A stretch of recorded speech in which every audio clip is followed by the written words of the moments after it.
Shalom les amis. Je sais que c'est parfois difficile de vivre des situations qu'on ne voudrait pas vivre. C'est-à-dire que avoir une vie qui ne nous épanouit pas.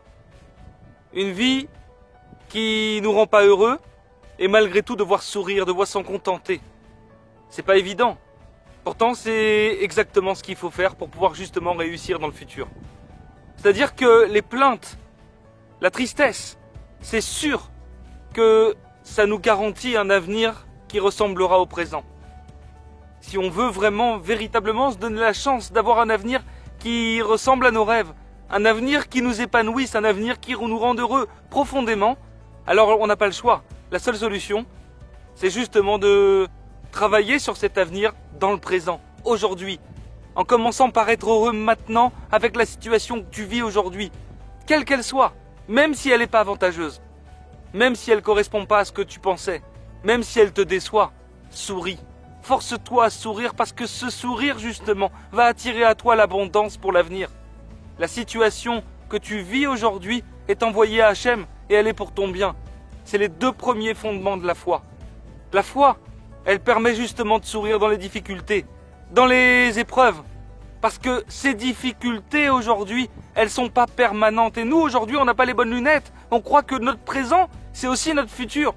Mais à combien de reprises on a vu qu'Hachem peut changer les choses? Des situations désespérées en très peu de temps. Je prends un exemple, on est sorti de la Shoah en 1945. En 1948, on a eu l'État d'Israël. On sait ce qu'il est devenu aujourd'hui.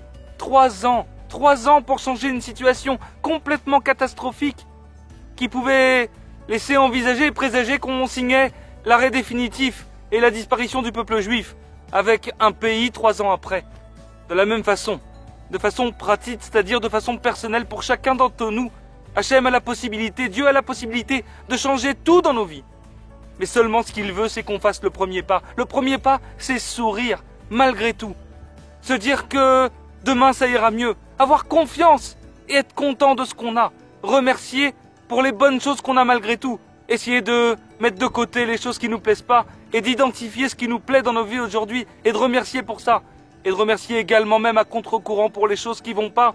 C'est s'assurer justement que demain ça ira mieux. C'est s'assurer qu'on va se mettre dans les bonnes rails, dans la bonne voie pour concrétiser nos rêves. Pour s'assurer une vie meilleure, une vie épanouissante. On doit justement se servir du présent. Ce présent-là, le gâchons pas. Ne perdons pas notre temps avec des tristesses et des plaintes. Mais justement, mettons-le à profit en étant heureux. Samear Bechelko, nous dit la Torah. Ça ne veut pas dire manquer d'ambition. Ça ne veut pas dire que demain on a fait Yehush, c'est-à-dire qu'on a abandonné. Non, car le Yehush, nous dit Rabbi Nachman, n'existe pas. L'abandon n'existe pas. La mida principale, c'est-à-dire le trait de caractère principal du peuple juif, c'est justement l'espoir. Et c'est notre hymne national en Israël, la Tikva, l'espoir. L'espoir que demain sera meilleur. Alors aujourd'hui, serre les dents, souris, même si t'as pas envie. Force-toi. Dis merci pour ce qui t'arrive. Et tu verras que demain, tout ira bien. Tu verras que demain, ta vie va changer. Tu verras que demain, tu pourras réaliser tes rêves et être heureux et épanoui. Et tu te rendras compte après que tout ce que tu as vécu et les épreuves et les difficultés que tu as vécues, en réalité, n'étaient que des moteurs pour te permettre de te relever, pour te permettre de te dépasser. Alors les amis, il y a une voie royale pour réaliser cela, c'est bien évidemment l'isolement. L'isolement, c'est prendre de la hauteur, du recul sur sa vie, pour définir des stratégies, pour justement pouvoir réussir dans l'avenir.